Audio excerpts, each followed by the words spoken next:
Señores congresistas, se ha remitido por vía electrónica y mediante oficios la agenda de la presente sesión. Tomando en cuenta el punto de agenda a tratar, antes de continuar, someto al voto el levantamiento de la reserva de la presente sesión. A favor. Ya. Aprobado por unanimidad. Estación de informes. Debo informar que mediante oficio 034-16-17 se ha comunicado al fiscal de la Nación, el doctor Pablo Sánchez Velarde, la recomendación de la Comisión para la creación de una fiscalía ad hoc que investigue en forma exclusiva los hechos delictivos vinculados con lo ocurrido en la base contrasubversiva Madre Mía.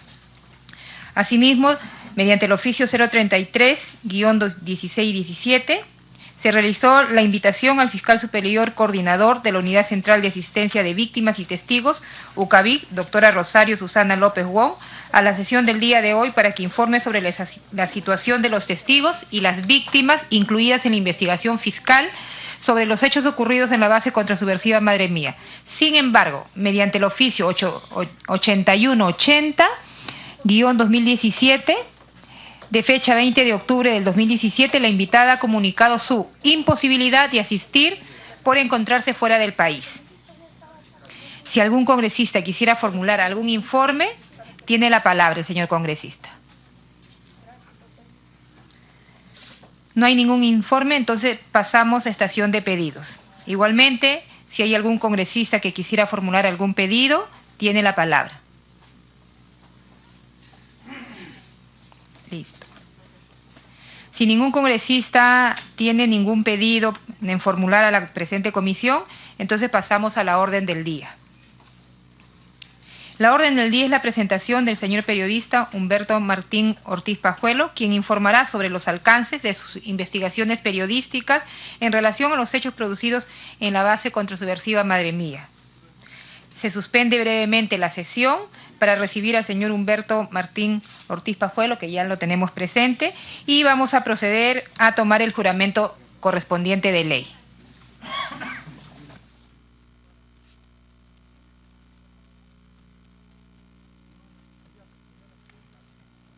Cuestión de orden. Sí, diga. Sí, en primer lugar saludarle a todos los colegas y al señor invitado. Creo que previo antes a esta juramentación hemos votado por la reserva del caso. A la no reserva. Ya, disculpe, entonces, aclarado ya. Muchas gracias, presidente. Entonces, continuamos con la toma de juramento, por favor.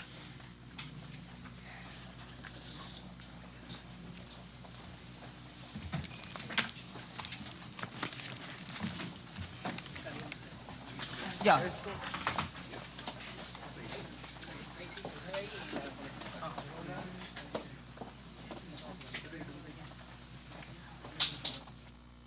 Bien, en estos instantes se procede a la juramentación correspondiente del periodista Beto Ortiz.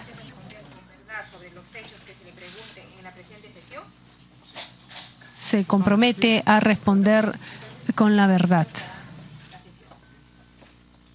El periodista, presentador y escritor Humberto Martín Ortiz Pajuelo, más conocido como Beto Ortiz. Los motivos por los que se le invita a la comisión es para que narre las circunstancias relacionadas con el reportaje de la investigación que realizó sobre los hechos suscitados en la base militar Madre Mía. Asume el congresista saludar la presencia de nuestro invitado, Beto Ortiz. Se entiende que en mi ausencia me retiré después de 18 minutos de que debía comenzar la sesión. Me tuve que retirar por el tiempo. Entiendo que ha habido un cambio en la presidencia. Sin embargo, voy a solicitar que, no sé si usted o la colega Úrsula Letona continúe esta sesión, toda vez que me imagino tendrán el rol de preguntas, me imagino ya, y la siguiente sesión ya podría asumir la presidencia de la misma. Gracias. Listo. Entonces, si no hay ninguna objeción de los congresistas... Permitan, que no tenga rol de preguntas no significa que no tenga que asumir la presidencia. Cada uno preguntará lo que tiene, ¿no? O sea que yo no veo incompatibilidad en el asunto.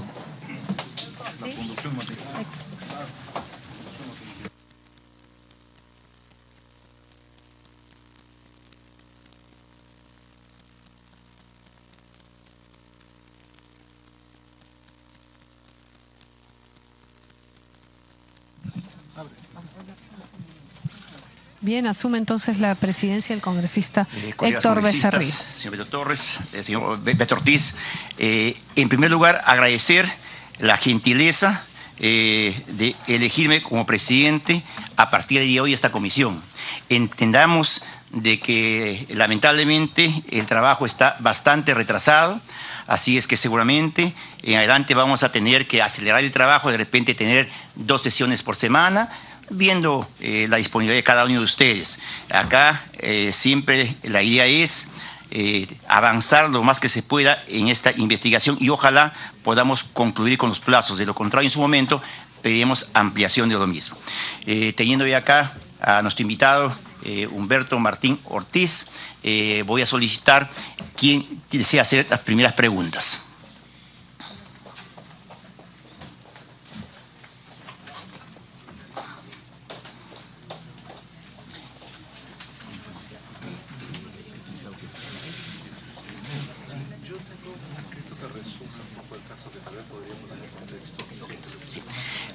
Entonces, de acuerdo a la invitación que se le hizo al señor Beto Ortiz, el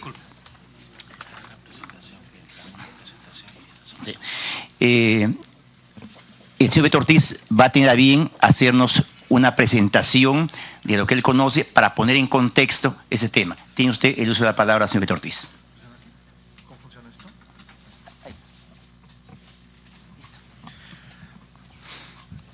Buenos días, señores congresistas. Buenos días a todos. Voy a pasar a leer un texto que he escrito que resume de alguna manera el modo como nosotros hemos tomado contacto con los testigos del caso Madre Mía, que conforme ha avanzado la investigación en diversos medios de prensa, porque tengo que subrayar que no ha sido solamente una investigación de nuestro programa, sino que han sido periodistas del diario El Comercio, como Graciela Villasís, de Cuarto Poder, como Anuska Buenaluque, de Jaime Chincha en Willax y de varios otros periodistas que hemos entrado a investigar este grave caso.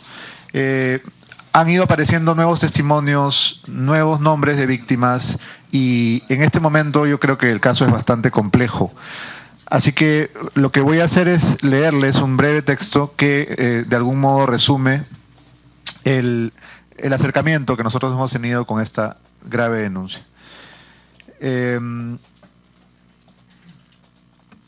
reportaje salió al aire en abril, cuando recién empezamos el programa.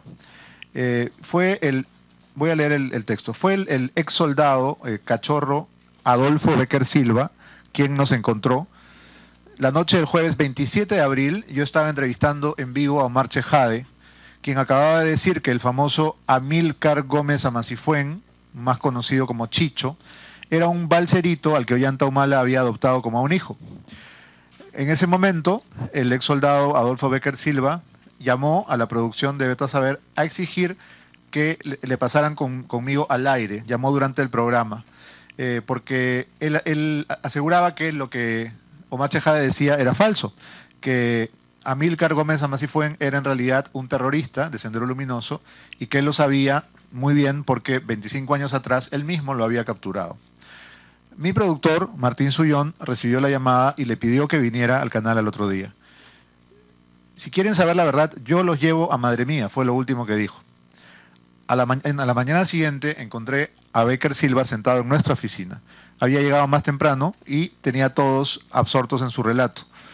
Luego de escucharlo 2 horas estuvo claro para todos que lo único que teníamos que hacer era viajar a Tingo María en el primer vuelo el sábado. Viajamos, un grupo de reporteros, productores, periodistas, camarógrafos, hasta Madre Mía. Cuando este pequeño grupo aterrizó conmigo en Tingo María, 7 veteranos de la promoción Abril 91 de la base del Ejército Peruano 313, coronel Pablo Arguedas, que había sido convocado por el ex soldado Adolfo Becker Silva, nos esperaba en los jardines del hotel. Allí nuestro informante se dirigió a los miembros de su promoción y les explicó que estábamos ahí para recoger sus testimonios sobre el caso Madre Mía. Luego se volvió hacia mí y garantizó que todos lo iban a respaldar en la denuncia. Pero conforme les fui explicando que este testimonio tenía que ser grabado en televisión y dando la cara, no de espaldas, no con la voz cambiada, poco a poco empezaron a dudar y muchos de ellos se inhibieron. Es decir, de los 7, solamente permanecieron 2, que fueron el mismo Adolfo Becker Silva y Werner Melgarejo, un ex soldado que usaba el nombre de guerra, digamos, de Águila.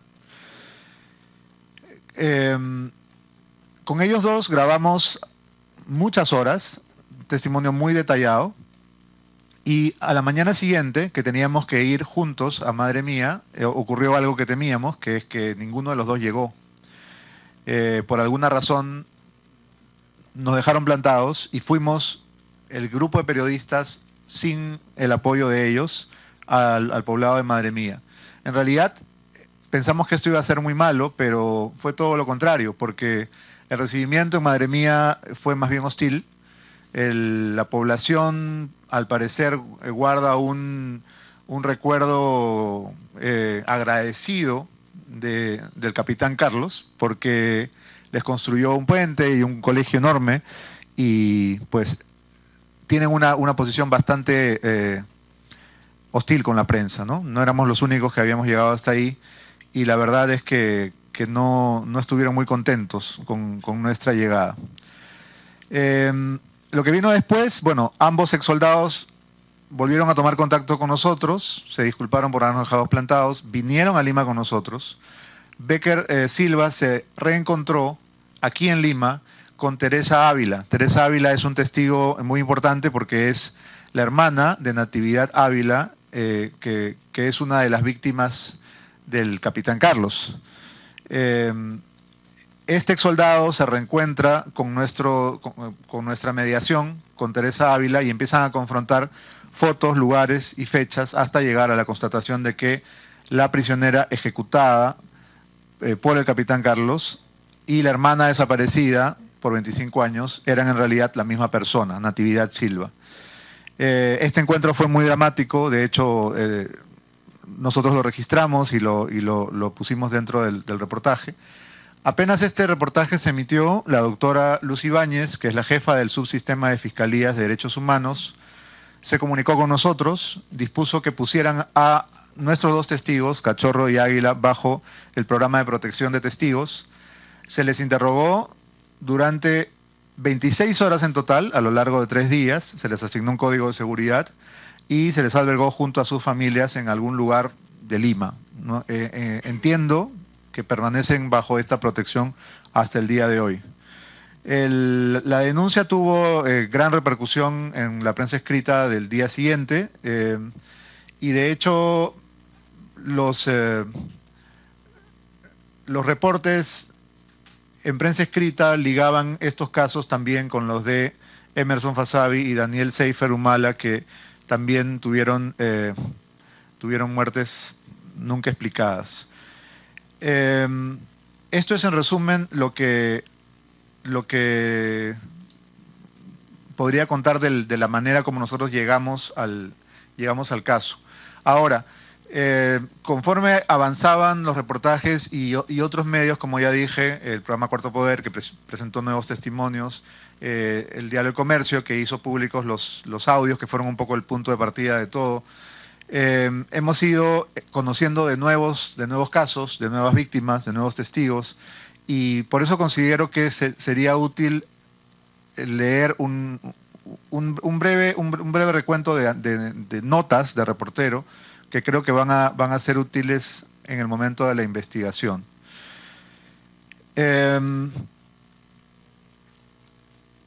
Pregunta que no respondas, le hago cortar las orejas a tu hijo Ramiro, le decía el capitán Carlos a Norville Estela. Orejas cortadas, electricidad de batería en los pezones o en los testículos, métodos de tortura que coinciden exactamente con los narrados por el testigo Werner Melgarejo, que recordó ante nuestras cámaras el cercenamiento de orejas a varios de los torturados en Madre Mía. Norville Estela Delgado y Valeria Vázquez Delgado denunciaron a Perú 21, diario donde publico mi columna, la desaparición de su hijo Hermes Estela Vázquez, del que nunca encontraron ningún resto. Solo pudieron velar unas manchas de sangre que quedaron sobre la tierra. Punto 2.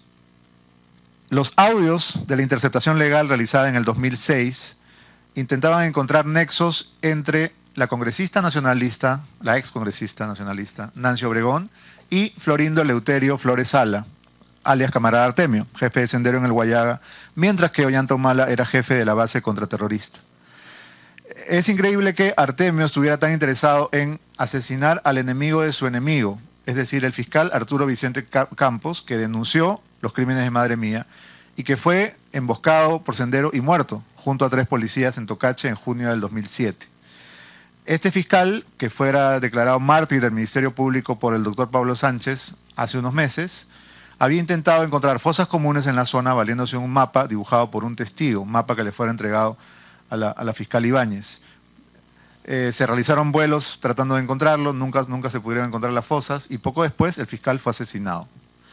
Nunca nadie retomó la búsqueda, ni siquiera el fiscal Víctor Cubas Villanueva, que tuvo el cargo de fiscal superior penal titular de Derechos Humanos entre los años 2007 y 2015.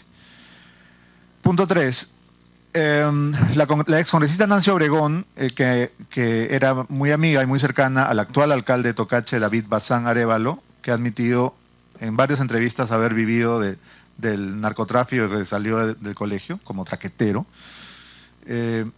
Un colaborador eficaz dijo que en 2007 Bazán y Nancy Obregón se dirigieron en la camioneta de la Municipalidad Provincial de Tocache a la comunidad de Alto Uchiza para reunirse con Artemio.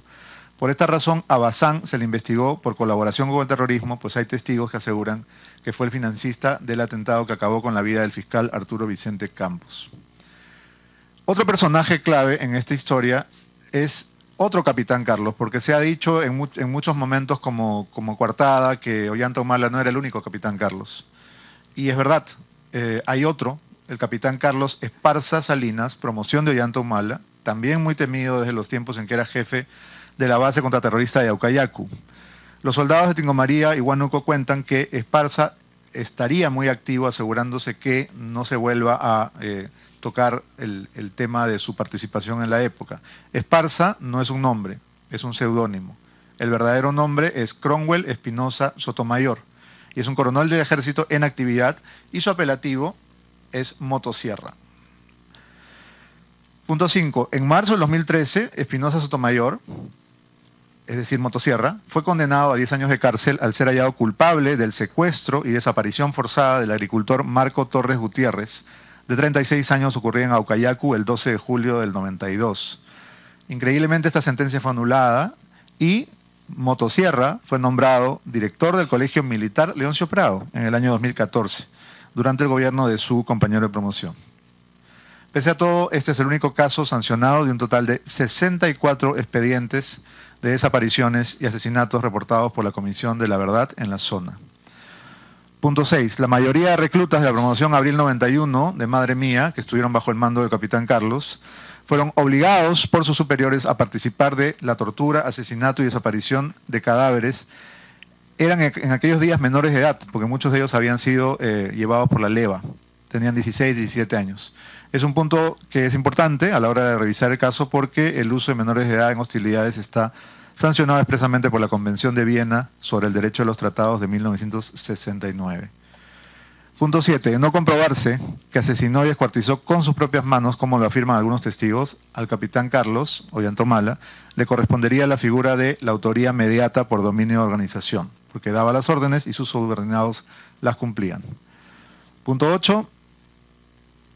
Emerson Fasabi, el soldado que por 8 años trabajó en la casa del presidente Ollanta Humala, sospechoso de haber hurtado las célebres agendas de Nadine, apareció muerto el 22 de julio del 2016 en un cuarto de alquiler de la calle Castrat a causa de una supuesta hemorragia pulmonar y pancreática. Su cuerpo permaneció en la morgue durante 15 días. El chofer del presidente, Juan José Peñafiel, le encontró sin vida a Emerson Fasabi. Su cadáver estuvo abandonado en la morgue 15 días. No hubo ninguna declaración presidencial, pero el chofer sí concedió una entrevista a Cuarto Poder en un set preparado especialmente para tal fin en Palacio de Gobierno. Finalmente, quisiera resaltar la difícil situación que tienen en este momento los dos testigos principales del caso, Adolfo Becker Silva y Werner Melgarejo, porque al estar bajo el sistema de protección de testigos están impedidos de trabajar,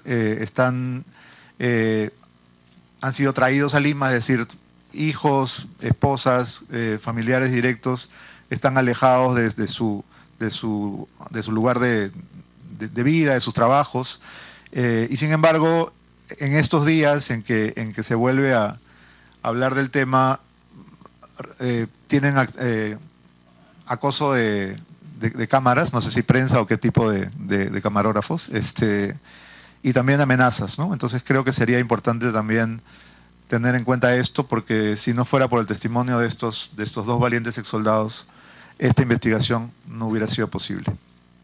Gracias. Gracias, señor Beto Ortiz. Habiendo culminado su exposición, damos el uso de la palabra. Colega Jorge del Castillo tiene el uso de la palabra. Señor Ortiz, buenos días. Buenos días. La versión que usted ha leído, digamos, ¿la ratifica plenamente como su convicción? Absolutamente. Absolutamente. Por tanto, tiene la convicción de que la persona de Ollanta Tazo es el capitán Carlos del caso Madre Mía. De acuerdo a todos los testimonios que hemos recibido y han recibido otros medios de comunicación, sí. Ya, bueno, suficiente. Ofrecemos el uso de la palabra. Colega Zacarías Lapa Inga tiene el uso de la palabra. Gracias, señor presidente. Saludar a nuestro invitado. Solamente para señalar, se la pregunta conforme al texto que hemos escuchado.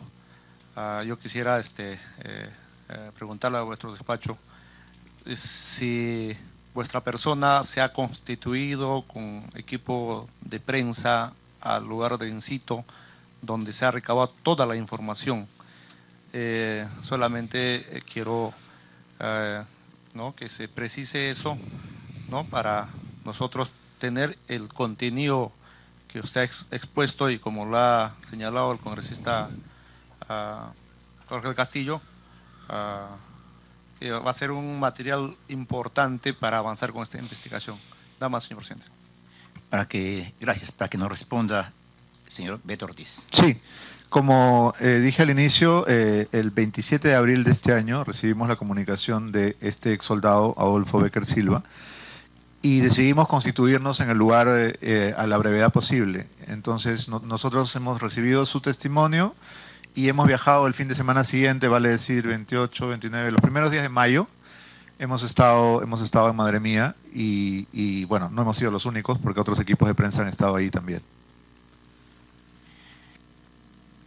Colega Mario Mantilla tiene uso de la palabra. Sí, señor presidente, por intermedio suyo, señor Beto Ortiz, dígame, además de los testimonios que usted ha mencionado, ¿ha podido usted recolectar algún otro tipo de información donde supuestamente han habido fosas, con imágenes, algo, por favor? Sí, de hecho hemos hecho una serie de reportajes y yo he traído aquí los guiones de los informes que hemos hecho porque claro, se trata de varias víctimas y de varios testigos y es imposible recordar todos los nombres, pero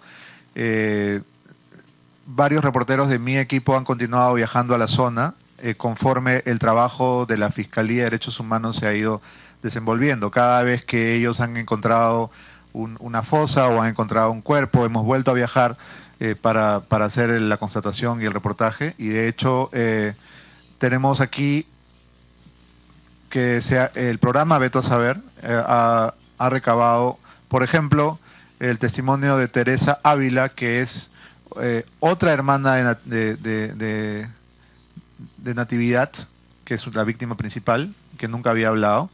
Hemos recabado los testimonios de los familiares de otra víctima, Edgar Isla Pérez. Hemos encontrado también el caso de Nemer Acuña Silva, otra víctima más. Hemos viajado a entrevistar a la familia y de hecho la Fiscalía, dentro de las excavaciones que ha ordenado, encontró los restos de Nemer Acuña Silva. Y así yo podría con gusto hacerles llegar toda la información de estos reportajes. Probablemente lo más útil sería que pudieran verlos, pero en todo caso los textos de los reportajes contienen toda la información que necesitan. En el caso de Nemer Acuña Silva, los testimonios que se han recibido precisan que todo esta, bueno, la orden de la ejecución, debo entender, proviene del capitán Carlos. Correcto. La persona que ha hecho la denuncia es su hija, Marlit Acuña Trujillo, quien estuvo buscando los restos por 25 años y que finalmente cuando la comisión de la Fiscalía o el equipo forense especializado del Ministerio Público empezó las excavaciones, encontraron restos que corresponden al cuerpo de Nemer Acuña Silva. Sí, a ver, colega Mario Mantilla, usted conoce el manejo de esto, por intermedio de la presidencia, por favor. Ya, señor presidente, por intermedio suyo, quisiera que el señor Beto Ortiz nos indique en todo caso si los testigos que le han dado las indicaciones de Acuña tienen alguna evidencia o algún indicio de que el capitán Carlos es el que haya ordenado la ejecución o la muerte de Acuña. Gracias. Para que responda, señor Beto Ortiz. Sí, el detalle de cada uno de los casos se encuentra narrado en cada uno de los reportajes. Y lo que quiero que quede claro es que yo no soy el autor de todos los reportajes. Yo viajé la primera vez, preparamos un primer especial sobre el caso y a partir de ahí quienes han viajado son los reporteros del programa. Entonces, de hecho, lo que yo puedo alcanzarle es una copia de cada reportaje de video y también una copia de cada guión, puesto que yo podría leerle los guiones aquí, sería probablemente un poco largo, pero no conozco el detalle de cada caso de memoria, por cuanto no he sido el reportero a cargo del caso. Soy el director del programa y el conductor, pero la investigación de cada uno de los casos que siguieron las he encargado a reporteros del programa que han elaborado sus propios informes. Entonces podría alcanzarle tanto los guiones de los informes como las copias en video de cada uno de los reportajes. Señor Beto Ortiz, he dicho estos momentos que los reportajes obran en su poder, vamos a solicitarle que por favor nos haga llegar a esta comisión todo el material que tiene respecto a esta investigación. Gracias. Muy bien. Continúe, colega Mario Mantilla. Señor presidente, sí, no solamente los reportajes, sino me gustaría en todo caso que también le pida o le proporcione los nombres de los reporteros que han ido para que puedan narrar directamente a la comisión qué es lo que ellos directamente han recabado, la información que han recabado. Por intermedio suyo, señor presidente, quisiera que el señor Beto Ortiz nos precise si tiene conocimiento o le han informado a algunos de los testigos que han, como el caso de Becker y Melgarejo, si han recibido algún tipo de amenazas. Para que responda, señor Beto Ortiz. Sí, nosotros mantenemos comunicación con ambos testigos, que de hecho, como ya dije, están en una situación difícil porque están impedidos de trabajar. Este programa de protección de testigos, si bien les garantiza seguridad, también los pone en una situación casi de arresto domiciliario. Ellos en varios momentos se han comunicado con nosotros para decirnos, por ejemplo, que tienen cámaras en el lugar donde están alojados, cosa que es rara porque ni siquiera yo sé dónde están alojados. Entonces, de hecho, hay personas que están interesadas en amedrentarlos, han recibido en un par de oportunidades llamadas telefónicas amenazantes también. Y bueno, cada vez que esto ha ocurrido nos lo han hecho saber, pero no tenemos manera de saber de dónde provienen. Es todo de mi parte, señor presidente. Gracias, colega Mario Mantilla. Colega Moisés Guía Pianto, tiene usted la palabra. Gracias, presidente. Por intermedio, usted un saludo especial. Solamente quería precisar, de acuerdo a su experiencia y sobre todo de acuerdo a la información que él tiene, en su percepción, ¿existiría más personas que quisieran declarar si le daríamos la seguridad del caso para poder nosotros tener mejor material para poder tener un juicio en la zona? Para que responda, señor Beto Torres. Sí, gracias. Carambas. Cuando llegamos a Madre Mía, los primeros días de mayo de este año, había 7 ex soldados, ex miembros de la promoción Abril 91 del ejército que estuvo bajo el mando de Ollanta Humala. Como he contado, ellos estaban dispuestos a hablar, pero 5 de ellos sin cámaras. Y de hecho, yo trabajo en televisión, un testimonio sin cámaras me puede servir para, digamos, tener el contexto o tener un background de la información, pero no puedo citarlo como sí se puede hacer en prensa escrita. En la televisión necesito que la persona se pare delante de la cámara y hable. Y 5 de ellos tuvieron un temor, justificado, por cierto, y prefirieron no hacerlo. Yo creo que, dadas las circunstancias, ellos podrían estar dispuestos a conversar con ustedes en una sesión reservada. Continúe, colega Moisés Guía. ¿Sí?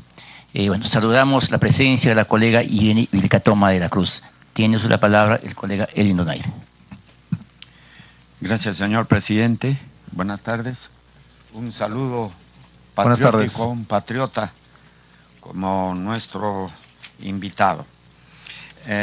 Señor presidente,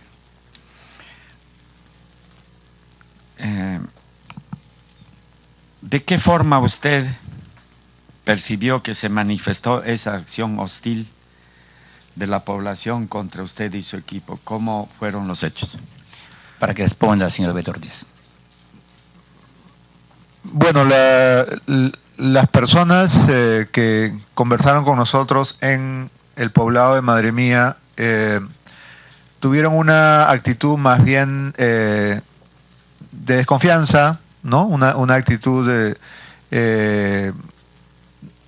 Cuando digo hostil quiero decir que no de ninguna manera querían responder o colaborar, básicamente porque muchos de ellos se sentían agradecidos con Ollanta Humala, porque cuando llegó a la presidencia construyó un colegio gigantesco en Madre Mía. Dicho sea de paso, es como una gran unidad escolar que es probablemente casi de una manzana de extensión, y un puente muy, muy sofisticado sobre el río, ¿no? Entonces ellos, en gratitud o en agradecimiento, consideraban que no era pertinente hablar sobre él, ¿no? Entonces, en esos días, varios equipos de prensa de diversos medios de comunicación habían llegado a la población, y ellos se mostraban más bien incómodos, fastidiados. Lo que querían eran que no fuéramos, ¿no? Básicamente es lo que nos hicieron sentir. Ahora, no estoy generalizando, ¿no? Era, digamos, la sensación que la población no quería hablar del tema de los crímenes de Madre Mía y prefería que la prensa se retire, ¿no? Continúe, colega Donaire. Gracias, señor presidente. Entonces, sería más correcto hablar no de acción hostil, sino de falta de colaboración con el equipo. Desconfianza, diríamos. Desconfianza, sí. Ya, correcto. ¿Percibe usted o qué explicación puede dar de que dichas obras en la cual la población estaba agradecida era en alguna manera silenciar a la población sobre algún pasado de su accionar del señor Humala en Madre Mía? Para que responda, señor Beto Ortiz. Si bien, como ya he subrayado, las 2 obras que se han hecho en este poblado parecen desmesuradas en comparación con la dimensión del pueblo, que es muy pequeñito.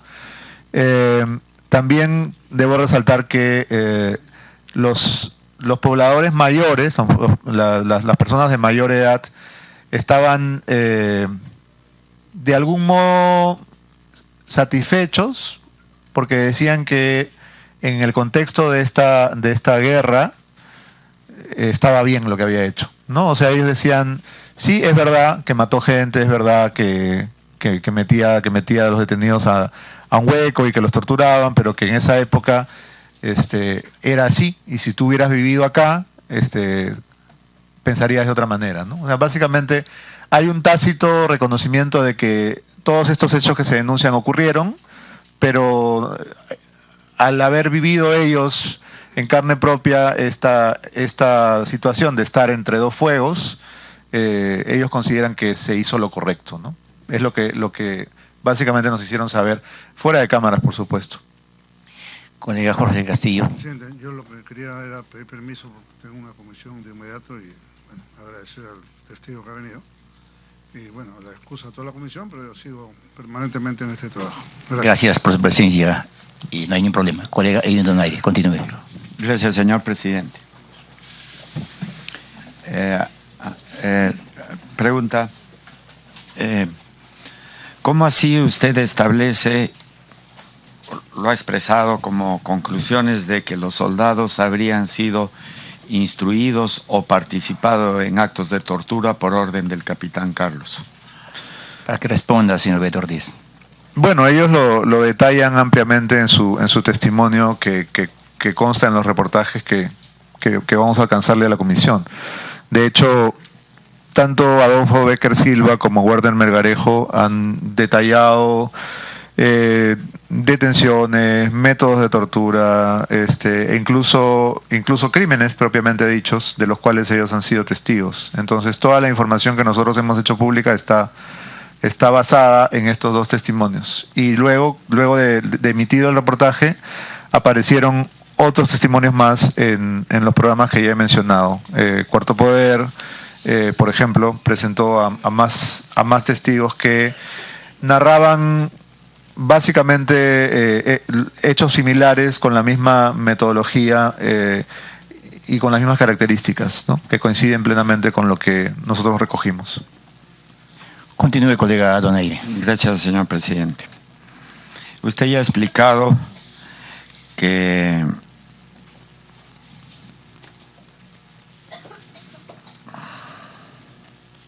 de estas 7 personas que lo esperaron en el hotel, 5 desistieron, ¿no? Y las razones fue su temor, ¿no? Sin embargo, usted tiene algunas referencias de estos otros 5, o sea, domicilio, fotografías, o en alguna otra oportunidad se llegó nuevamente a contactar con estos 5 o desaparecieron y usted tiene alguna idea cómo ubicarlos a estos 5 que desistieron en último momento por el temor de salir en una cámara, ¿no? Y hacerse público? Para que responda, señor Beto Ortiz. De hecho, los reporteros de mi equipo que viajaron después a la zona intentaron por diversos medios persuadir a los que se habían inhibido en un primer momento. La manera de llegar a ellos es básicamente los 2 testigos principales, porque son todos compañeros de promoción. Algunos permanecen en la zona de Tingo María, otros también por temor se han movido a otras poblaciones, pero no dudo que sería posible conversar con ellos siempre y cuando esto sea de manera reservada, ¿no? Porque su mayor temor es ese y al parecer cuando en otras oportunidades alguno de ellos ha concedido una entrevista o ha hablado, se han producido represalias y por eso ellos tienen mucho temor. Colega Donaire. Gracias, señor presidente. 2 últimas preguntas nomás, señor presidente, y termino. ¿Estos testigos solicitaron a usted o conoció de algún apoyo pecuniario o apoyo de otro índole por la información brindada? ¿O cuáles fueron las razones que animaron a estos 2 testigos después de 20 o 25 años a animarse a dar su testimonio? Continúe, señor Beto Ortiz. Bueno, en el caso que ya he relatado de Adolfo Becker Silva, él llamó por teléfono al canal en el momento en que yo estaba entrevistando a Marchejade. Es decir, fue su indignación, su necesidad de sacarse un peso encima. Yo creo que es una suma de muchos factores, ¿no? De una persona que ha vivido mucho tiempo con el peso sobre su conciencia de conocer estos hechos terribles. Entonces, cuando el ex congresista Omar Chejade me dice que Amílcar Gómez Amasifuén es un balsero, Adolfo Silva llama por teléfono y dice: lo que está diciendo Omar Chejade no es verdad. Amílcar no era un balsero, era un terrorista que yo capturé. Y yo sé toda la historia porque yo soy miembro de la promoción Abril 91. Entonces, la llamada es recibida por mi productor Martín Sullón, que lo invita a venir al canal, y él viene al día siguiente. Y a partir de ahí se desenreda toda esta madeja, ¿no? Digamos, el punto de partida de toda la investigación es esta llamada telefónica providencial, sin la cual nosotros no habríamos podido acceder a toda la información que luego se hizo pública. Continúe. La última pregunta, y agradeciéndole de anticipado a nuestro invitado. Amasifuen o Chicho, ¿no? Usted, cuando llega a Tingo María, después ahí se desplaza, o a Tingo María y de ahí se desplaza a Madre Mía, averiguó sobre Amasifuen o Chicho, cuáles fueron sus antecedentes para constatar si fue verdaderamente un terrorista, un colaborador, un informante. ¿Cuál era su accionar de este señor Amasifuen dentro de este grupo de la base contraterrorista de Madre Mía?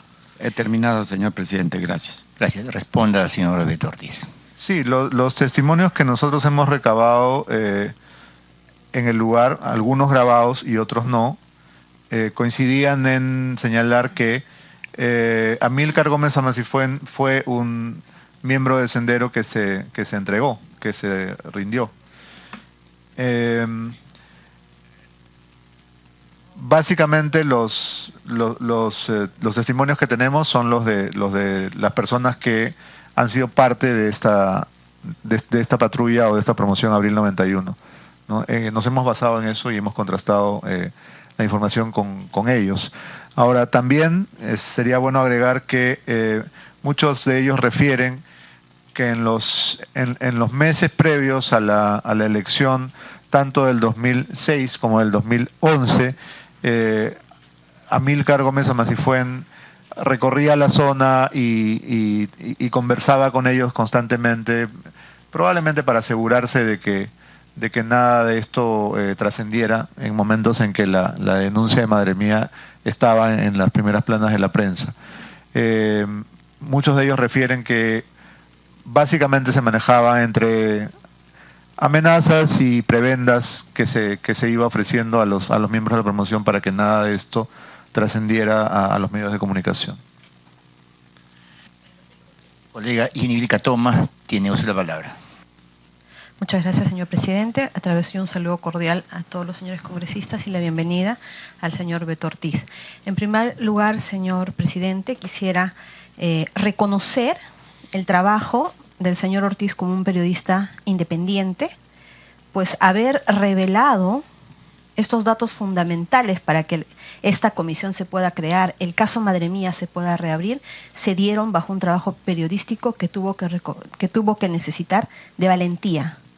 Pues ni los fiscales ni los jueces pudieron administrar justicia sobre las pruebas que tenían.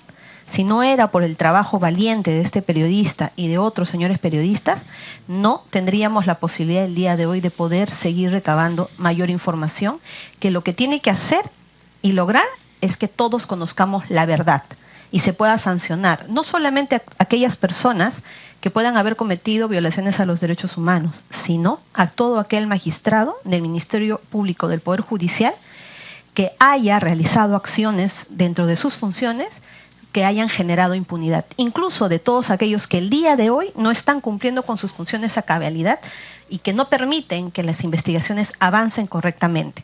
En esa medida, señor presidente, quisiera preguntarle al señor Beto Ortiz, a nuestro invitado, ¿cuál es la información que puede darnos sobre las circunstancias que permitieron hacer el engarce del asesinato de la señora Natividad Ávila y el señor Benigno Zulca respecto al testigo del señor Becker? ¿Cómo es que se da esta circunstancia en que cuando ellos hablan encuentran una coincidencia en la historia, en la forma en la que sucedieron los hechos cuando fueron secuestrados en la base Madre Mía? Para que nos responda, señor Beto Ortiz. Bueno, como le consta a la congresista Vilcatoma, que ha sido realmente parte de toda esta investigación y nos ha ayudado a llegar a la verdad, es un cúmulo de testimonios que se han ido desbrozando después de la primera denuncia. Yo creo que la importancia de el testimonio de Adolfo Becker Silva y Werner Melgarejo reside en que produce un efecto dominó, es decir, hace que otros rompan con el miedo y comiencen a contar sus casos también. Yo, como dije más temprano, traje aquí los guiones de algunos de los reportajes que siguieron a este primer testimonio, y los reporteros de Beto Saber han viajado en varias oportunidades y han encontrado, por ejemplo, el caso de Nemer Acuña Silva, un agricultor de Huánuco, que fue asesinado en 1992. Su hija, Marlit Acuña Trujillo, estuvo inmersa en una búsqueda desesperada durante todo este tiempo y no había hablado nunca con la prensa, ¿no? Como ocurre con muchos de los otros casos. El temor, probablemente las amenazas, los hizo guardar silencio. En el caso de Nemer Acuña y de otra víctima, Edgar Isla Pérez, han conseguido llegar a la verdad gracias al trabajo de el equipo forense del Ministerio Público, que durante todos estos meses ha estado realizando un trabajo silencioso, sin cámaras, de excavaciones en la zona, y solamente se han comunicado con nosotros cuando han hecho algún hallazgo importante, como efectivamente ocurrió con una fosa común encontrada en una cancha de fútbol del centro poblado de Yanajanca, a 10 minutos de lo que era la base militar de Madre Mía. En este lugar, el equipo forense de la Fiscalía exhumó los restos de Edgar Isla Pérez. Encontró a menos de 1 metro de profundidad el cadáver seccionado, ¿no? Como suele ser digamos, como era la metodología, ¿no? Es una historia que se ha repetido porque de acuerdo al testimonio del sargento Ponce Ruiz, que fuera entrevistado en otro programa, el lugar de entierro era esta canchita de fútbol en Yanajanca. Los métodos de tortura, los métodos de seccionamiento de los cuerpos, la idea de rellenar los torsos con piedras para que se hundan en el río, se repite, ¿no? en muchos casos, ¿no? Entonces, los restos encontrados nunca están completos, ¿no? Se encuentran partes humanas, pero no se encuentran los cuerpos completos.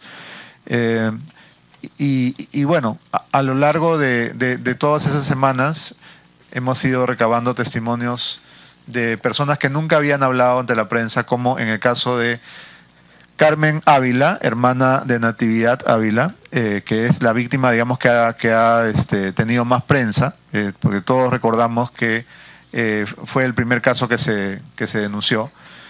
Pero creo que lo que hay que hacer es,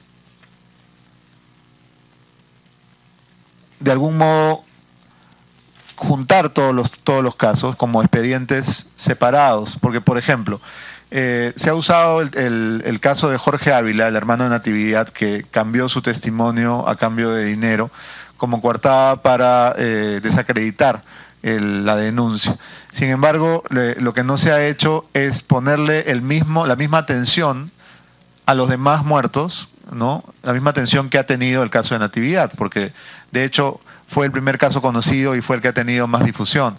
Pero los demás casos no han tenido tanta prensa. El caso de Edgar Isla Pérez, el caso de Nemer Acuña Silva, y siguen otros nombres más de asesinados cuyos casos han sido hechos públicos en otros programas. Entonces creo que sería muy útil para esta comisión conversar también con otros periodistas que han hecho el seguimiento de los casos. Por ejemplo, Anushka Buenaluque de Cuarto Poder, Graciela Villasís del Comercio, Jaime Chincha de Willax, Cecilia Valenzuela, que ha denunciado este caso desde el año 2006, durante la campaña electoral.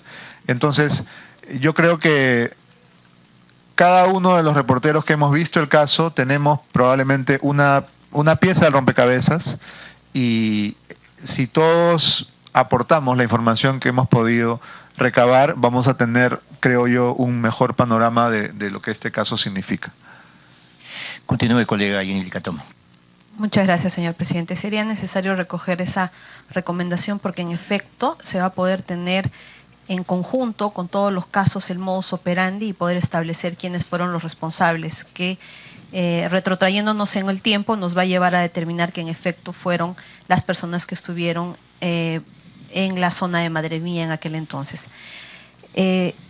Quisiera por favor repreguntar la pregunta anterior, porque es necesario conocer qué es lo que pasó en el primer proceso de Madre Mía, donde existen una serie de declaraciones importantísimas, pero que por el solo hecho que el señor Jorge Ávila se desiste, ¿no?, de manera muy tenue, inconsistente de su denuncia, el fiscal superior Cubas Villanueva decide sobreseer todo el proceso, incluso el de la señora, no solo el señor Jorge Ávila, sino también el de su hermana y de su cuñado, lo cual a todas luces resulta irregular. Es importante las nuevas versiones que han salido, como la del señor Becker, que en algún momento, al juntarse con la hermana de la señora Natividad, al conversar, ellos logran encontrar una coincidencia de la persona con la que aquel soldado se había compadecido en la base Madre Mía, y luego la señora con las características de su hermano. Lo importante de esta coincidencia, además de que saca a la luz la verdad, es que pone en aprietos el archivo fiscal.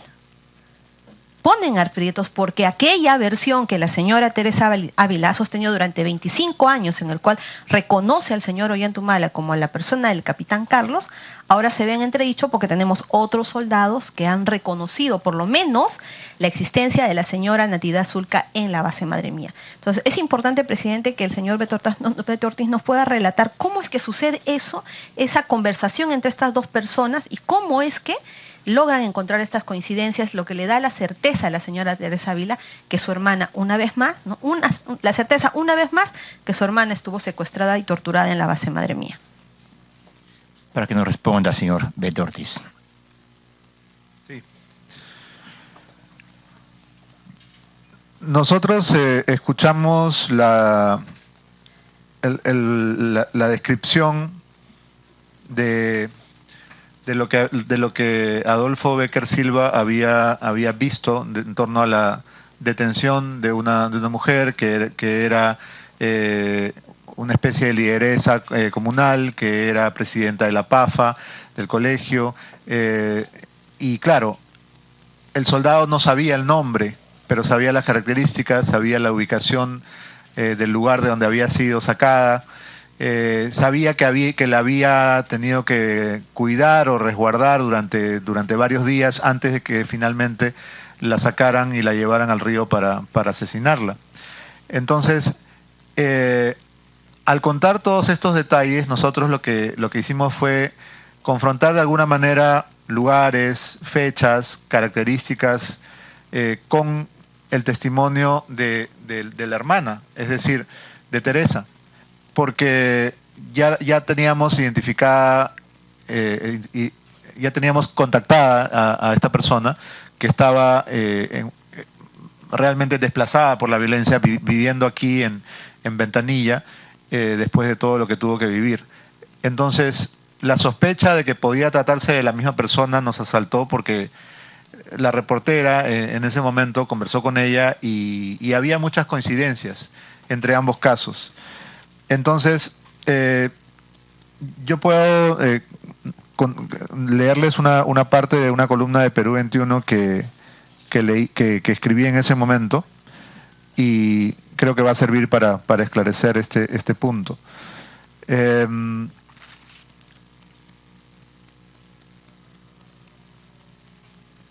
Los dos exsoldados, Adolfo Becker Silva y Werner Melgarejo, regresan de Tingo María con nosotros, vienen a Lima. Y Becker por intermediación nuestra, Becker Silva se reencuentra, mejor dicho se encuentra, aunque ya al parecer ya la conocía de antes, con Teresa Ávila. Y al confrontar lugares, fechas y fotografías, llegan a la constatación de que la prisionera ejecutada y la hermana desaparecida por 25 años eran en realidad la misma persona, Natividad. Este encuentro fue grabado y fue incluido en el reportaje. Creo que todos vimos el momento en el cual finalmente ellos confrontan las fotos y rompen en llanto, tanto la hermana como el propio soldado, ¿no? Este momento tremendo es lo que convence a la fiscal Luz Ibáñez del subsistema de Fiscalía de Derechos Humanos de comunicarse con nosotros de inmediato cuando este reportaje se emitió. Y a la mañana siguiente estuvieron los dos declarando para la Fiscalía y pasaron automáticamente al sistema de protección de testigos. Porque este hecho, digamos, la constatación terrible de deudo y de algún modo testigo, no dejaba lugar a la duda, ¿no? Digamos, nosotros habíamos sospechado que podía ser la misma persona y lo constatamos en ese momento. Entonces creo que es importante también que la comisión pueda conversar con ambos, tanto con Adolfo Becker Silva como con Teresa Ávila, que, como bien dice la congresista Vilcatoma, se ha mantenido firme en su versión a lo largo de todos estos años y increíblemente el fiscal decidió no continuar con el caso, a pesar de que había otras víctimas también, ¿no? Benigno Zulca, por ejemplo, ¿no? Y a pesar de que había otros testigos que se habían mantenido firmes en su denuncia, como la propia hermana Teresa Ávila. Continúe, colega Jenny Vilcatoma. Una interrupción le pide el colega Mario Mantilla. Adelante. Señor presidente, quiero pedirle disculpas para poderme retirar de la sala. Tengo otra actividad en este momento como vicepresidente para poderme ausentar en este momento. Muchas gracias. Continúe, colega Mantilla.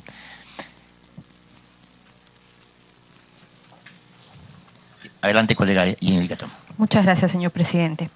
La señora Teresa Ávila refiere, señor presidente, que al día siguiente de la desaparición, del secuestro de su hermana y de su cuñado, y de su hermano también, concurre a la base Madre Mía y se encuentra cara a cara con el capitán Carlos, ¿no? A quien le ruega, le pide, le exige la devolución de sus hermanos y de su cuñado.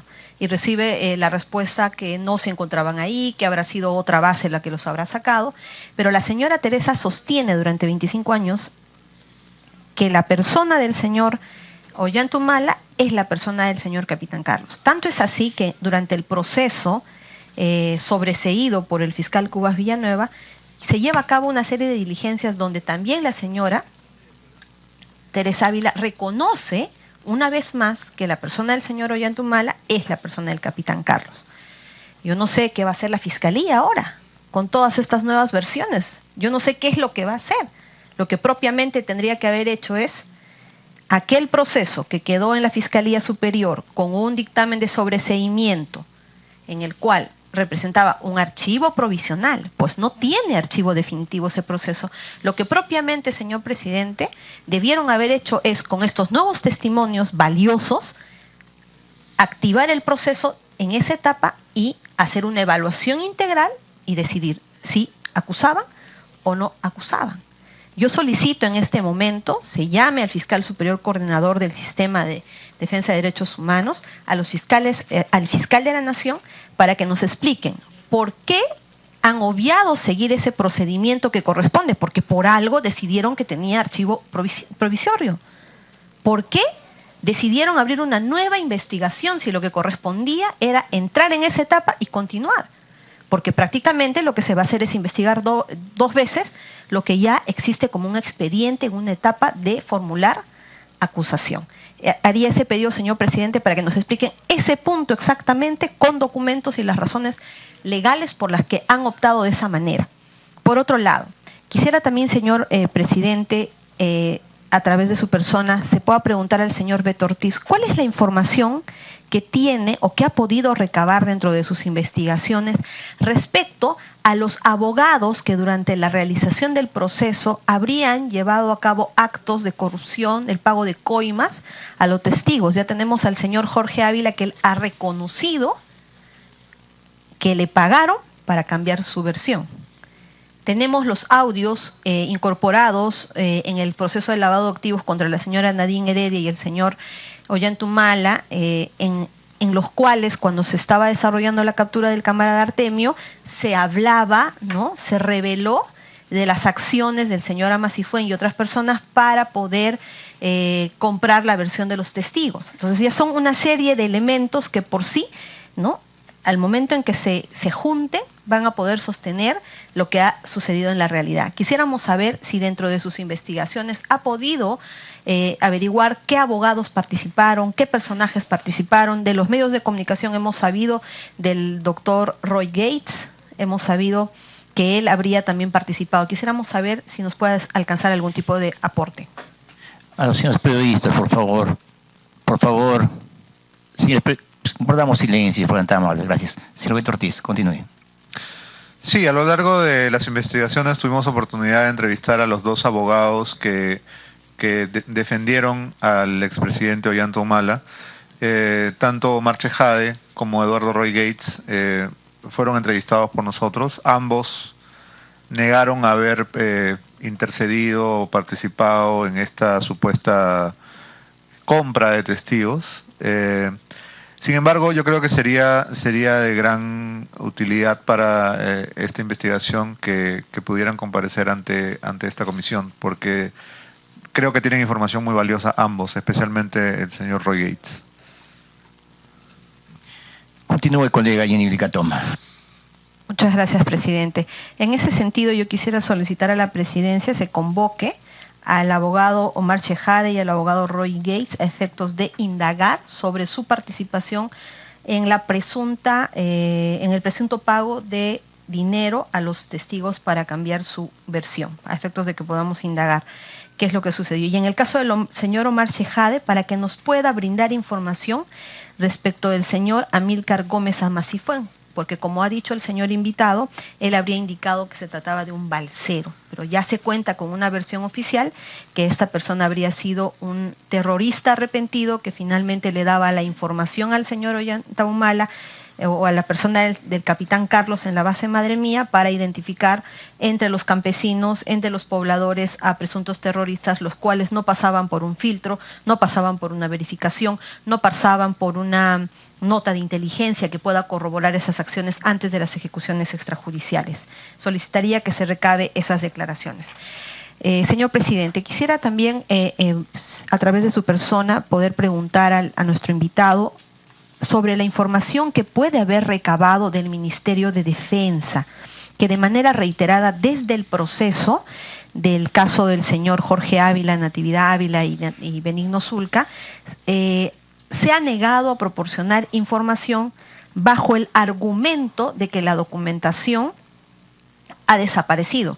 Y digo que se ha negado, pues ese argumento de decir que se ha desaparecido no ha sido corroborado en aquel entonces por el fiscal, por acciones adicionales que puedan verificar, ¿no?, que en los archivos o que en otros archivos, pues en las Fuerzas Armadas sabemos que se manda copias a todas partes, ¿no? ¿Qué es lo que sucedió? Establecer no solamente la información de cómo es que desapareció o no desapareció, y si desapareció, ¿quién era el responsable de ese legajo?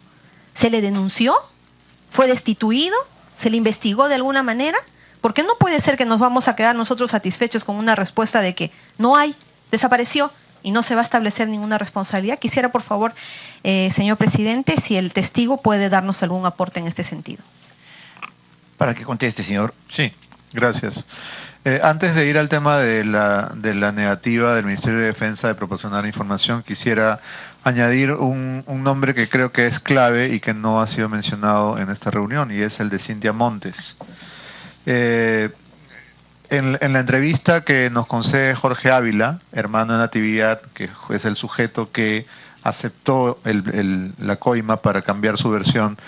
Él nos concede una entrevista y dice lo siguiente, cuando le preguntan sobre el pago que le hace Amílcar Gómez Amasifuen, dice: la que estaba ahí también era la señorita Cintia Montes. Con ella hablo también, estaba en Tingo María cuando vino Amílcar, acá en Tingo María, para que me dé una parte de la plata. La primera parte me la dieron Cintia y Amílcar en Tingo María. Lo dice textualmente, está la grabación que está a disposición de ustedes. Pasando al tema de la no colaboración del Ministerio de Defensa, nosotros como periodistas hemos cursado comunicaciones tratando de conseguir, por ejemplo, la lista de los soldados de la promoción Abril 91, y no existe, no nos han dado razón.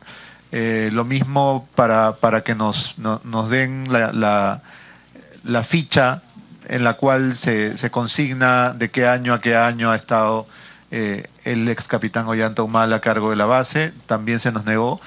Y aquí hay un tema importante, y es que una organización de derechos humanos importante como Human Rights Watch se ha interesado en el caso. Su representante en América Latina, Tamara Tarasiuk, viajó a Lima, apenas hicimos pública la denuncia, y estuvo aquí investigando el caso.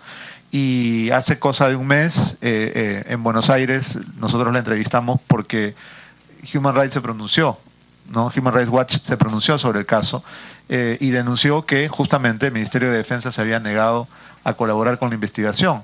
Creo que una persona que nos podría brindar información sobre este caso es el exministro de Defensa, Mariano González. Nosotros nos hemos comunicado con él a raíz de que el actual ministro de Defensa apareció en un programa de Canal N, en el programa de Mávila Huertas, abogando por la libertad de Nadine Heredia. Y todos recordamos que dijo que una madre de 3 hijos no debería estar en la cárcel. Y eso pasó hace cosa de 3 días. Entonces, resulta por lo menos sospechoso, o llama a suspicacia, que un ministro de Estado que se niega a brindar información para esclarecer este caso tan grave, abogue de esta manera desembosada por la libertad de Nadine Heredia, ¿no? Creo que es un punto relevante que habría que tener en consideración. Continúe, colega Yenil Catón. Muchas gracias, señor presidente. Solicitaría también se convoque la presencia de la señora Cintia Montes, a efectos de que pueda dar su versión en lo que ha sido aludida respecto al pago de los testigos. Asimismo, señor presidente, estando que nosotros necesitamos saber si el sobreseguimiento dado por el Ministerio Público a cargo del doctor Cubas Villanueva obedeció también al pago de coimas, necesitamos saber cuál fue el trámite que se le dio en aquel entonces en el Ministerio Público desde que ingresó el proceso, para determinar si es que habían varias fiscalías superiores, cómo es que entró a la fiscalía del doctor Cubas Villanueva, para que sepamos qué asistentes tuvieron bajo su cargo. Hay un sistema CIAF en el Ministerio Público que determina a qué persona fiscal adjunto, asistente, se le asignó, saber quiénes trabajaban en ese despacho para poder establecer si podían existir en alguna medida alguna persona, algún abogado vinculado al señor Ollanta Humala, a la señora Nadine Heredia, o con nombres que aparecen en las agendas de la señora Nadine Heredia. Entonces solicito en esa medida que se haga un pedido oficial a la Fiscalía de la Nación para que se sepa, que nos informen a detalle cuándo entró el expediente, si fue de manera aleatoria, si habían más fiscalías superiores, qué asistentes trabajaban, entre asistentes en función administrativa, fiscal, abogados, fiscales superiores o adjuntos que existieran en ese despacho, el sistema, ¿no? Los screenshots del sistema, para que sepamos a qué asistente o fiscal adjunto se le otorgó ese expediente para que sea estudiado y sea proyectado. En esa misma medida se haga lo propio en el Poder Judicial, en la Sala Penal Nacional, También en la Fiscalía Suprema, pues este dictamen, cuando es objeto del recurso de nulidad por parte de la familia, llega a la Sala Suprema, lo remiten a la Fiscalía de la Nación, ingresa al despacho del doctor Pablo Sánchez, hoy fiscal de la Nación, y en esa misma medida también se hace un dictamen que no corrige aquello que había omitido la Fiscalía Superior en manos del doctor Cubas Villanueva. Del mismo modo, que se sepa cuándo entró, qué asistentes lo tuvieron, quiénes lo proyectaron. Y en esa misma forma, poder pedir esa información a la Sala Suprema. Cómo ingresó, cuándo ingresó, qué asistente lo tuvo, qué abogado responsable, porque por lo menos del dictamen, de la resolución suprema, tenemos en el pie de página las iniciales del doctor Joel Segura Alandia, que en forma posterior ha tenido mucha vinculación con el gobierno del señor Ollantumala, incluso ha sido procurador anticorrupción y durante su gestión no ha realizado ningún tipo de denuncias contra ellos. Entonces sería necesario, como estamos en una investigación que tiene que retroceder en el tiempo, necesitamos información objetiva en ese sentido. De esa misma forma, señor presidente, solicito la presencia del señor Mariano González, del ministro de Defensa, el señor Jorge Nieto Montesinos, para que nos informe con documentos, no solo versiones, porque lamentablemente solo con versiones se ha prescindido de esa prueba tan indispensable. Nos traigan en qué momento, quién tenía bajo su cargo el acervo documentario de ese legajo que se dice que se ha perdido, ¿no? ¿Qué responsabilidad administrativa, penal se implementó, se inició a raíz cuando descubren que esta documentación no existe? Y toda aquella documentación en forma posterior que da cuenta de lo que pasó con ese legajo. Y que asimismo se haga una indagación, señor presidente, a cargo de la Secretaría Técnica, de hacer una indagación en todos los estamentos o todos los organismos dentro de del sistema estatal donde este legajo pudo haber llegado en el tiempo. Porque a veces la documentación se dice con copia a personal, con copia a registro, a tesorería, con copia a diferentes órganos dentro de una institución. Entonces podemos rearmar ese legajo, porque la comisión no se va a conformar con un no existe o desapareció, sino conocer quiénes fueron los responsables de esa desaparición y cuáles son las responsabilidades que en forma posterior se tienen que haber establecido. De esa misma forma, en el Ministerio Público, cuando el fiscal o el juez le pidió al Ministerio de Defensa que le remitan el legajo y le dijeron, no hay, por favor, queremos la denuncia de ese fiscal o de ese juez que derivó a otra fiscalía para indagar la desaparición de ese documento. Queremos conocer todo lo que sucedió para que se haya generado impunidad en este proceso. Señor presidente, en esa misma medida quisiera preguntar a través de su persona al señor Beto Ortiz, dentro de las investigaciones, dentro de las indagaciones que ha realizado, aquello que pudo haber descubierto en relación al llamado Capitán Carlos, con el narcotráfico en la zona de Madre Mía. Para que nos responda, señor Beto Ortiz. Sí,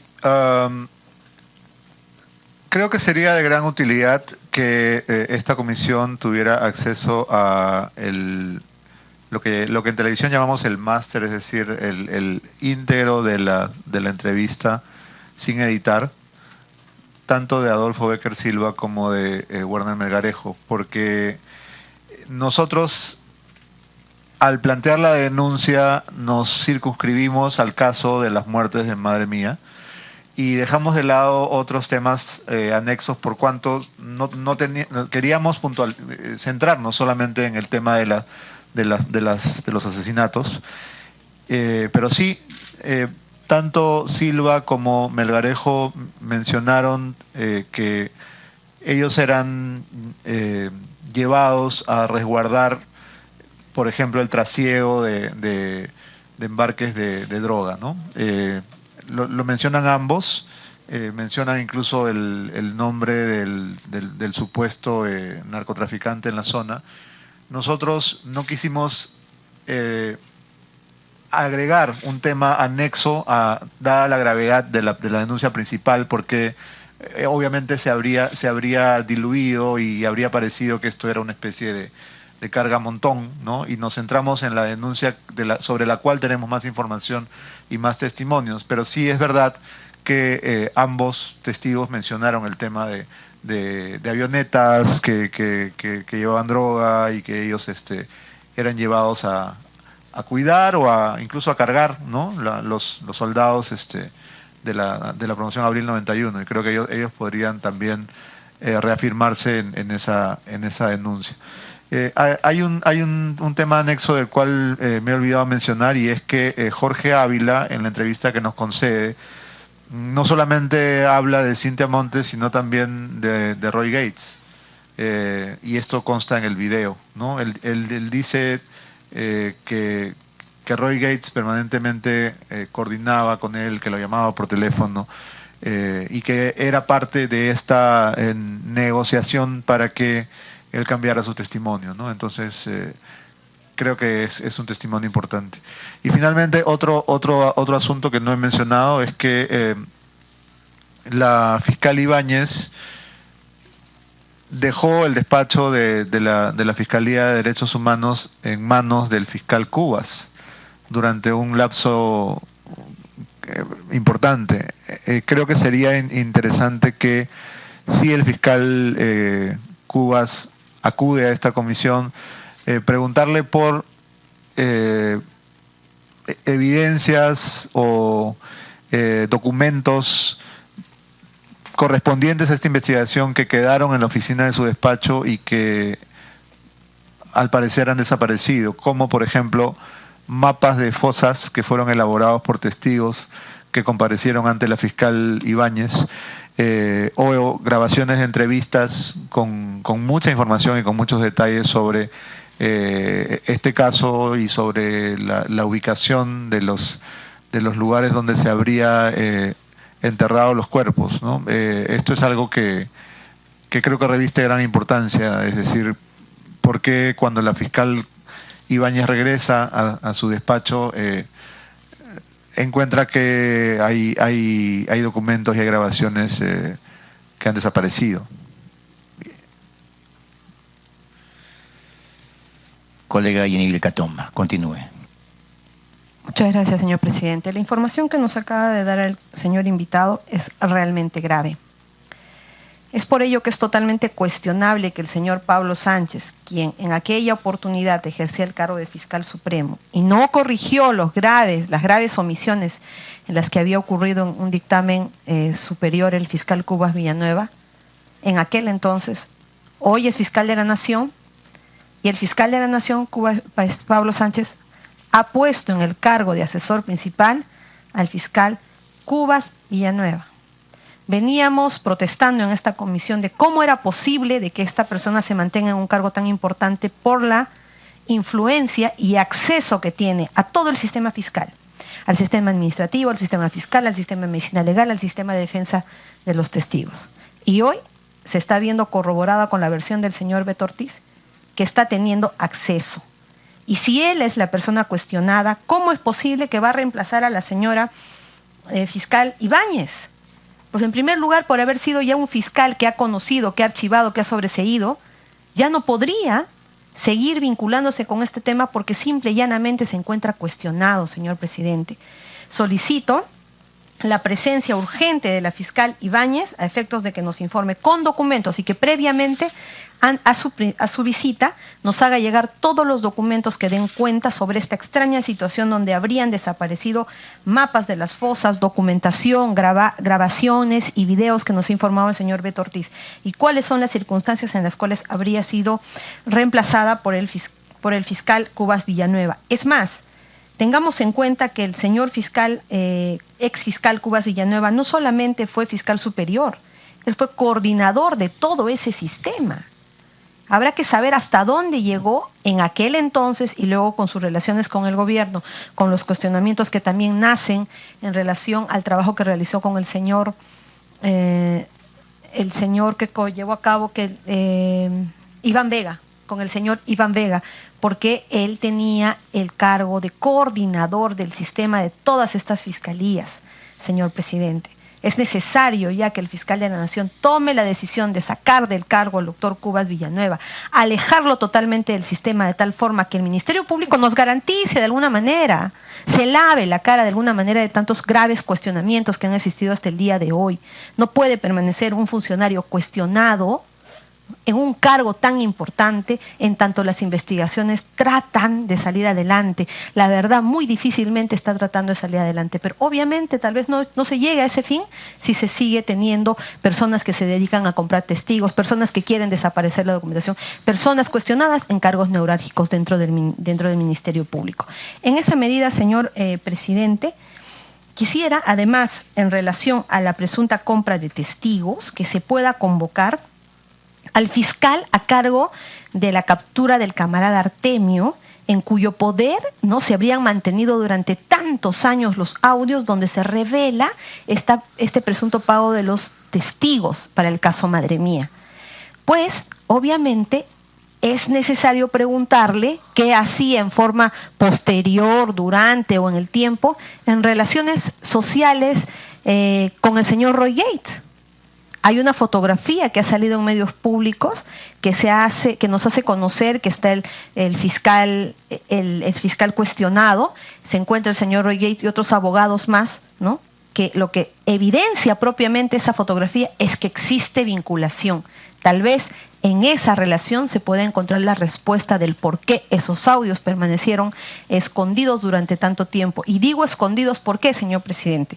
Porque todos los fiscales tienen perfecto conocimiento que si durante la realización de sus actos de investigación en relación a un objetivo se revelan otros hechos, otras personas, lo que tiene que hacer en ese momento es extractar copias de todo lo que tiene y remitirlo a una fiscalía de turno para que haga las investigaciones de aquello que encontró. Pero ¿qué sucedió en este caso? Una vez más, en el Ministerio de Defensa desaparecen los documentos. En la Fiscalía sobreseen el proceso. El testigo cambia de versión por compra de testigos. Y tenemos siempre las mismas personas participando. ¿Quién fue luego Cintia Montes? Asesora de prensa en Palacio de Gobierno. ¿Quién fue el señor Roy Gates en forma posterior? ¿No?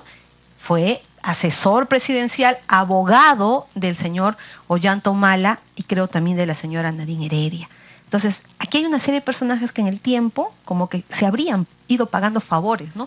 Por todo aquello que sucedió en el caso Madre Mía. En esa medida, solicitaría también la presencia del fiscal que tuvo a cargo el caso de la caída del camarada Artemio para preguntarle en relación a las razones por las que estos audios se mantuvieron escondidos y qué otras circunstancias acontecían en aquel entonces.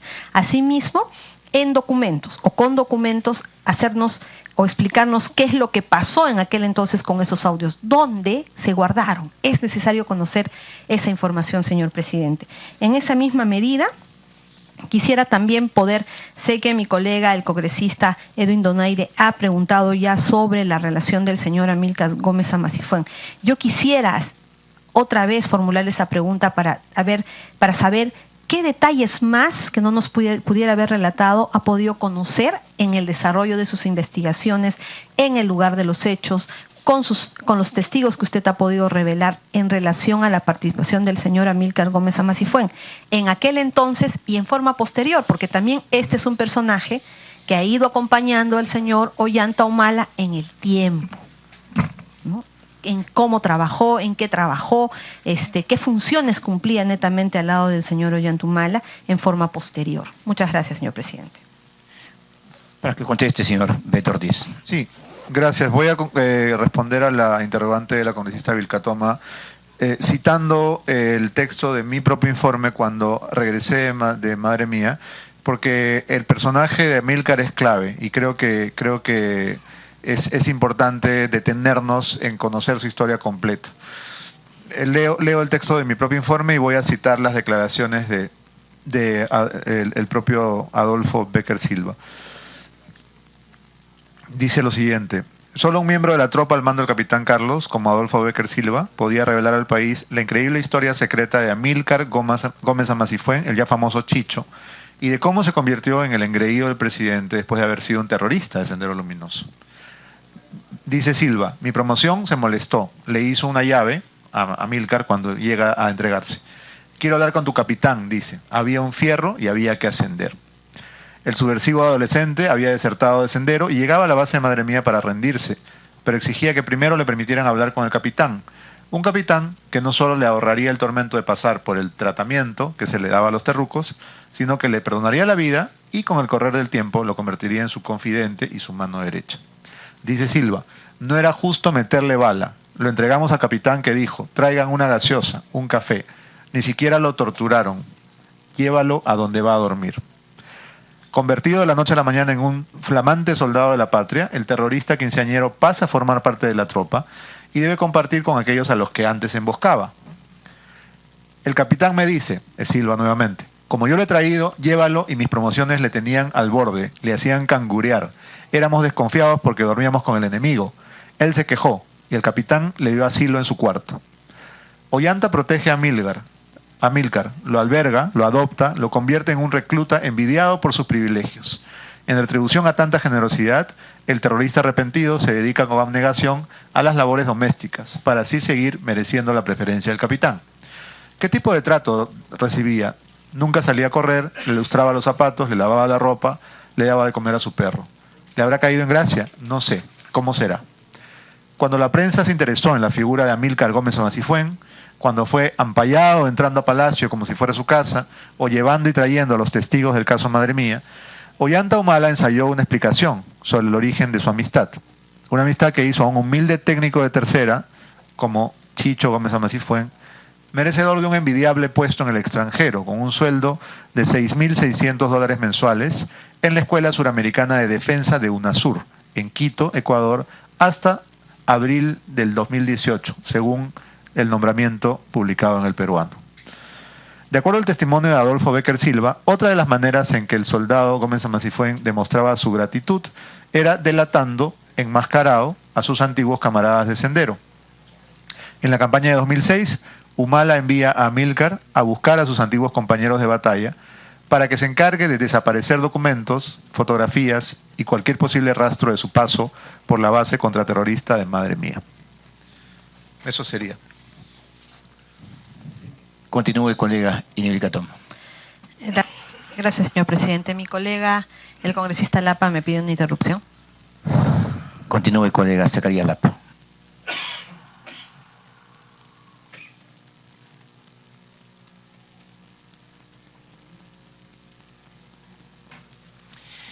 A ver, colegas, mientras hay quórum, voy a pedir la dispensa de la lectura del acta para poder la presente sesión. Los que estén de acuerdo, síganse levantar la mano.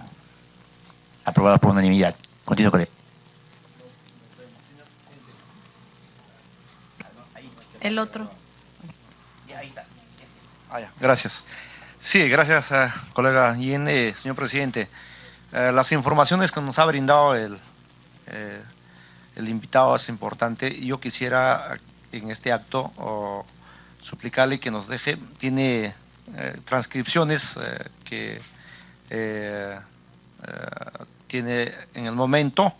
Eso va a ser importante para nosotros para seguir avanzando con la investigación. Y todo este pleno están siendo grabadas y varios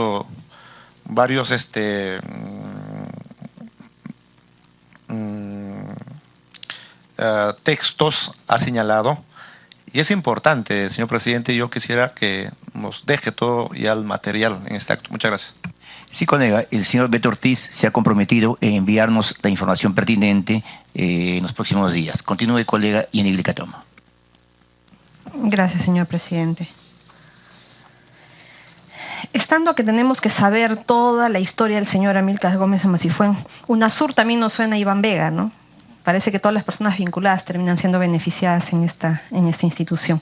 Quisiéramos, por favor, señor presidente, que a través de la presidencia se curse una petición de información a la PCM para saber qué cargos pudo haber ocupado el señor Amílcar Gómez Amasifuen. Unos dicen que ocupó cargos, otros dicen que no ocupaba ningún cargo, pero ¿cómo entraba y salía entonces de Palacio de Gobierno?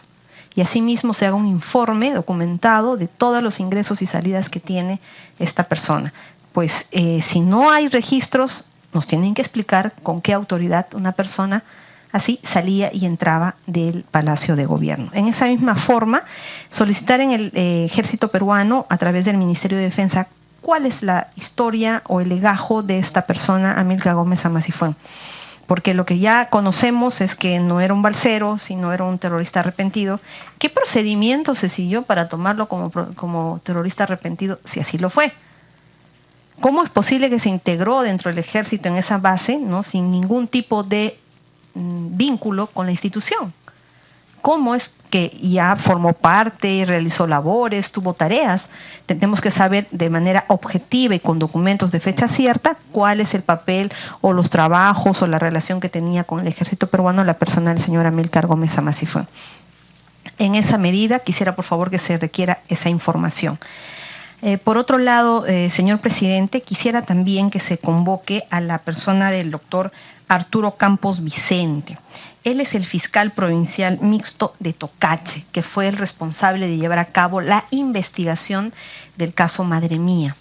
Por cuanto hay una serie de preguntas que tenemos que formularle en relación a la forma y circunstancias que recepciona la denuncia, a la forma y circunstancias en la que el señor Jorge Ávila se desiste, por cuanto lo hace inicialmente con una declaración jurada, eso obra en el expediente, pero en forma posterior es convocado por el fiscal. El fiscal le pregunta, le dice, ¿cómo es que tú te vas a desistir si me has dado tantos detalles? Y en efecto, la denuncia es extensa. Hay demasiados detalles en la forma en la que fue secuestrado, en la forma que fue torturado, en la forma en la que se escapó, en la forma en cómo identifica al capitán Carlos, en la forma en la que dice, se escuchaba, ¿no?, que durante las torturas prendía su equipo musical. Entonces, habían una serie de datos que evidencia el fiscal. Entonces, es necesario contar con su presencia para preguntarle la forma y circunstancias en las que ocurrieron esos hechos.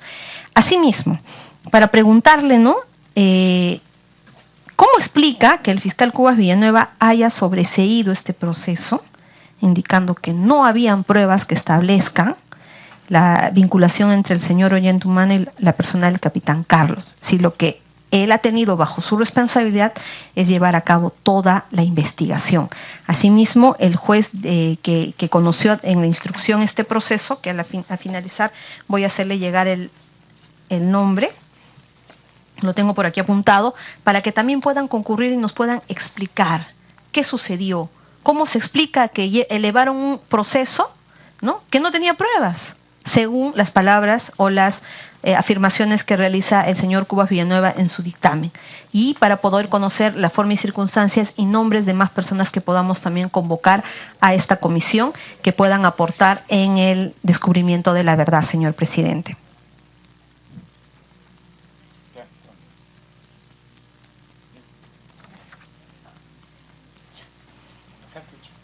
Eso sería todo, señor presidente, no sin antes concluir mi intervención reiterando la felicitación al señor Beto Ortiz, porque en mi experiencia como ex fiscal, sinceramente, la prensa ha hecho un trabajo más transparente y más eficaz que el mismo Ministerio Público en tantos años para revelar estos graves hechos de violaciones de derechos humanos, los cuales deben ser totalmente rechazados. Y para poder conocer qué es lo que pasó en el Ministerio Público y en el Poder Judicial, que tuvo hace muchos años este proceso en sus manos y la oportunidad de haber hecho justicia y que se conozca la verdad. Antes de concluir, también quisiera solicitar se curse un informe a la Oficina Suprema de Control Interno del Ministerio Público a efectos de que nos informe las acciones que deben haber adoptado en relación al proceso de Madre Mía y las investigaciones contra el señor Cubas Villanueva, que tuvieron haber tenido lugar después de su sobreseimiento, porque la Fiscalía Suprema, señor presidente, realiza en todos los despachos de las fiscalías dos tipos de visitas, ordinarios y extraordinarios, es decir, visita todos los despachos a nivel nacional. Año a año hay una visita obligatoriamente y los extraordinarios son de manera inopinada, pero en esos ordinarios revisan carpeta por carpeta y cuando identifican pronunciamientos irregulares, la Oficina de Control Interno de la Suprema adopta acciones para investigar cuál fue la responsabilidad de los fiscales que no hayan podido cumplir su función. En esa medida entendemos que ante una omisión tan grave como la que se está conociendo, debe haber adoptado algún tipo de acciones y que nos puedan informar si hicieron o no hicieron nada, o una vez más se generó impunidad también en ese sistema. Muchas gracias, señor presidente. Gracias, señor Beto Ortiz. Gracias, colega Yenilka Toma. No habiendo más preguntas, sí, colega Donaire. Antes de que se retire nuestro invitado, en el ejército hay una cadena de comando, en la cual todas las acciones, hasta omisiones, se da cuenta. La pregunta es, y también a modo de solicitar, si a nuestro invitado le manifestaron algo sobre el jefe del capitán Carlos, que era el comandante en ese entonces, Leonel Cabrera, y que luego ocupó el más alto cargo, que es el jefe del comando conjunto. Y si no fuera así, para que, señor presidente, usted pueda citar al jefe del capitán Carlos del batallón contraterrorista 313, cuya sede era en Tingomaría. Y a su vez darle un alcance de la congresista Jenny Vilcatoma. El responsable en la pérdida de Legajo es el coronel Pereira, que también fue derivado con un puesto de alto cargo en la Secretaría de Defensa Nacional con una remuneración no, ese es para darle el alcance, nomás seguramente no conoce, aunque es tan hábil acá Beto, que seguramente también sabe y nos puede dar un mayor alcance, pero sí en el sentido del jefe, ¿no? Porque todo se reporta, ¿no? Y hay una cadena de comando del comandante Leonel Cabrera Pino, que luego ocupó el más alto cargo en el comando conjunto, y el coronel Pereira, que es el que está involucrado en la pérdida del legajo del señor Mala, y que luego fue beneficiado en la Secretaría de Defensa Nacional con un cargo importante y con una remuneración verdaderamente muy superior. Eso es todo, señor presidente. Gracias. Colega Jenny Vilcatoma, para concluir. Señor presidente, gracias al congresista don Aire por darnos estos datos, pero hay algo que viene sucediendo. Lejos de ser investigados y sancionados por la pérdida de ese expediente, han sido premiados. Altos cargos, elevados sueldos. Yo creo que también debemos convocar a estas dos personas que se han mencionado, a efectos de que con documentos, con no solo sus versiones, con documentos, y que estos sean contrastados con las instituciones vinculadas, ¿no? Se puede establecer qué es lo que sucedió. Y que si esos ascensos también obedecieron a un favor de lo que pudo haber sido un acto para generar impunidad. Muchas gracias, señor presidente.